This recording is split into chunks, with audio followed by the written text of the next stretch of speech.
Hey everybody, how you doing? This is Corey Mack here with Mac Show MMA. I'm back again with another video. Hey, listen, I just wanted to go over quickly this UFC Abu Dhabi card, UFC on ABC actually, Whittaker versus D Ritter. And I gotta be honest, like this card is better. This card is better than some pay-per-views, man, that we've gotten recently, man. The pay-per-views ain't been hitting lately, but that's another story for another day. But just wanted to throw that out there. This is a fire fight night card. I actually want to go over the three featured fights on the main card. Those the ones I was doing predictions on. The rest of the card is just kind of, whatever. They some solid fights, but none that's really significant to the divisions going forward, like these three here. But the first fight I want to go ahead and do a prediction on. Let's talk about the Share Bullet Magomedov versus the Marc-Andre Barriault fight. This fight, I could see how Marc-Andre could win. He tough, scrappy, could possibly even out grapple Share Bullet. Share Bullet grappling, to me, in my opinion, has been subpar at best. His takedown defense has not been that good. He doesn't seem to have the IQ for it. I don't know how these elite strikers, make it this far in their MMA pro careers without at least mastering takedown defense or, of some kind. But, Share Bullet, I believe he's coming off he's coming off that MVP loss. He's coming off that MVP loss in which, MVP can confuse anybody. And I actually had MVP winning that fight, by the way. Share Bullet just didn't look like he knew when to strike. The distance, the range was too much for him. So, but again, Marc-Andre Barriault, not that kind of fighter.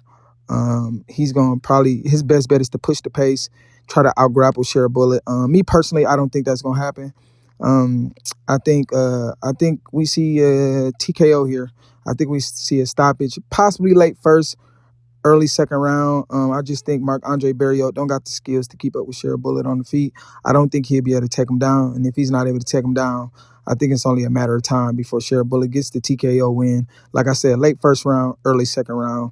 I'm definitely going with Share Bullet Magomedov on that one. Next fight is the co-main event. You got Petr Yan versus Marcus McGee. Now, this is a very, very interesting fight right here. Marcus McGee, he's kind of been pushed up a little bit here. This might be a little bit of a, little bit of a mountain to climb for him. He is 10-1. Petr Yan, UFC veteran, former champion, 18-5. So this is his toughest fight for sure for Marcus McGee. The thing is with Marcus McGee, he has to come out and win that first round. He's a faster starter than Petr Yan. If this was a 5-round fight, I would say Petr Yan all day. It's just make it tricky because this is a 3-round fight. Instead, I wish it was a 5-round. But Petr Yan, solid everywhere. I mean, I think like one of the more well-rounded mixed martial artists out there, period, in the world. I think Petr Yan is at worst, he's the third best. He's the third best bantamweight in the world. Obviously, number one, I have Merab. Some people will argue Umar Nurmagomedov. Me personally, I think Petr Yan is the second best, but you could argue Umar for sure. But yeah, feel free to rank whoever 2 and 3 after Merab. Obviously, he's number one. But yeah, Petr Yan, great boxing, great takedown defense, great athlete. I mean, again, one of the more well-rounded UFC fighters or just MMA fighters in general. Marcus McGee, like I said, if Marcus McGee doesn't win the first round, that's going to be key for him. He has to win the first round because if he doesn't win the first round, I think it's going to be all downhill from here. All downhill from there. Possibly late stoppage from Petr Yan, but I would say Petr Yan by decision. I think it's going to be pretty clear. Like I said, the first round is going to pretty much determine Marcus McGee's fate. I think he got to come out fast, as Petr Yan is known to be one of the slower starters. But I got Petr Yan regardless. On to the main event. You got Robert Whittaker versus Rainier D. Ritter. Now listen. RDR beat up Bo Nickel. I think we all thought Bo Nickel needed some humble pie. He gave it to him. He beat the fuck out of Bo Nickel. He took Bo Nickel's soul. He took his heart. He took his will. I mean, who knows if Bo Nickel gonna even fucking fight again after that ass whooping that RDR gave him. I mean, who knows? But again, I don't hate Bo Nickel. Hopefully he comes back, but just be more humble. You know what I mean? But anywho, RDR, man, I went over some of his fights in the past. When he lost his belt before he went to the UFC, I mean, he pretty much quit, even though he was against a much bigger guy who looked like he was on fucking steroids like it was nobody business. But he did quit in that fight, did not get back up. He conceded. And then he's been on a pretty nice 3-fight win streak. But you know, Bo Nickel was his last win, and then before that, he fought competition he was supposed to beat. Robert Whittaker is a big step up. Now we don't know what Robert Whittaker is. He just coming off the Khamzat loss. This is his first time fighting since losing to Khamzat. I believe it was first round submission, rear naked choke. Yeah, so this is Robert Whittaker fight since the Khamzat fight, since he had surgery. Before that, he fought Alaskarov, I believe his name is, won by TKO in the first round. I mean, finished him. It was a great performance. That was the fight he was supposed to fight Khamzat. A lot of people writing Whittaker off because I feel like they think he washed and this and that. You know, I don't put too much stock in the way Khamzat did him because, I mean, Khamzat will make anybody look like that. I mean, the way he come out in the first round and just try to dominate his game plan, it's kind of like Conor McGregor. Like, they some of the best first round fighters I've ever seen. They don't need no fill out, no nothing. They just get right to what they want to do. And if you let them do what they want to do, eventually you're gonna get finished. And I think that's what happened with Robert Whittaker. I don't think he washed by no means. I think he have a couple great performances left in him.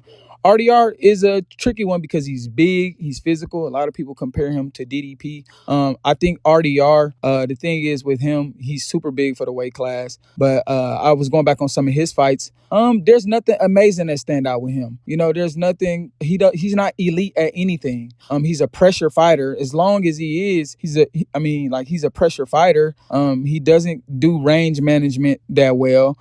He has to move forward. He's not an elite wrestler, not an elite striker. He just put a pace and he put pressure on you. I think Whittaker can deal with that because I don't think RDR is as strong as DDP. I don't think he hit as hard as DDP. And I think his jiu-jitsu is there. But again, Robert Whittaker has always been solid besides the Khamzat fight. And like I said, Khamzat didn't even really have a real rear naked choke on him. It was just the fact his squeeze is so tight, his grip is so tight. And Robert Whittaker already had teeth issues, and that's what happened. So, I mean, it's still credit to Khamzat, not taking that away. But, you know, RDR is not Khamzat, you know, and RDR isn't DDP, in my opinion. So, I think Whittaker takes this. I think it could be a possible TKO, but I'm going to go by a pretty clear decision. Again, if I did see a TKO, I think it'd be somewhere in the third, fourth round. RDR, he did an interview stating how, you know, he's longer than Robert Whittaker, but he plans on pressing him and putting pressure on him. And, you know, the fact that he's longer, he can also keep him at bay with his range. But RDR doesn't even fight like that. He don't fight like that. So you mentioning your range and how long you are than he is, but that's not how you fight. You're a pressure fighter. You're a tall, big for the weight class pressure fighter. And I don't think that's a good mix when it comes to Robert Whittaker. I think Whittaker is the far better striker. I think he's just as good as a wrestler, if not better. I would give RDR the jiu-jitsu edge. But again, how is he going to employ that? You have to implement the wrestling and the grappling first before you can even get to the jiu-jitsu part. And I don't think he's just going to be able to out-wrestle Robert Whittaker. Robert Whittaker is, even though he's not as big as RDR, I mean, he's thicker. I mean, he's just bigger. He has a bigger frame. So again, I'm not even sure if RDR is even physically stronger than Robert Whittaker. That is to be seen. And RDR has not faced competition like Robert Whittaker. I mean, he just beat Bo Nickel. Bo Nickel was, I mean, let's be honest, he was a hype job. I think if RDR does win, it'd be super impressive. This is a big step up. He had been a former champion before in another promotion, a lesser promotion. So we will see. But in my opinion, I think this is a big step up. I do not think Robert Whittaker is washed. I don't think RDR is as good as DDP. I don't think he's as dominant as Khamzat. And I think he probably going to bite off a little bit more than he can chew. Only time will tell. But I got Robert Whittaker here. So I will be back post-fight to talk about the results. Again, this is Corey Mack with Mack Show MMA. I will be dropping some more, so stay tuned. Post-fight coming. Peace.